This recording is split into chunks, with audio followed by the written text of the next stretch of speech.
எப்போ கொடுப்பாங்க அப்படின்னா, few days up to 1 week. ஒரு நாளில் இருந்து ஒரு வாரத்துக்குள்ள அந்த கலர் ஃபேட் ஆயிடுச்சு. அந்த கலரை வந்து பார்த்தீங்கன்னா ஃபேட் ஆயிடுச்சுன்னா, அதாவது 1 வீக்குக்கான சன்லைட்டை கொடுக்கும்போது கலர் ஃபேட் ஆகுது அப்படின்னா என்ன அர்த்தம்? That is scale number 1. ஓகேயா? அப்போ தட் இஸ் இருக்கிறதுலே poor. Performance of the garment is very very poor.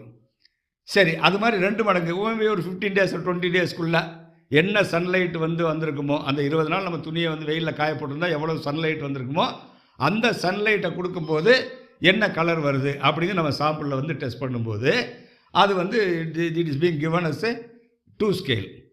இது வந்து புவருக்கு அடுத்த ஸ்டேஜ் ஃபேர்னு வச்சுக்கலாம். 2 and 3 வந்து ஃபேர்னு வச்சுக்கலாம். அதாவது 3 to 6 வீக்ஸ் அப்படிங்கிறது லோ அப்படின்னு போட்டிருக்காங்க. இது வந்து புவர், இது low. So up to 3 months அப்படிங்கிறது மாடரேட். அந்த 3 months அப்படிங்கிறது பார்த்தீங்கன்னா ஒரு 3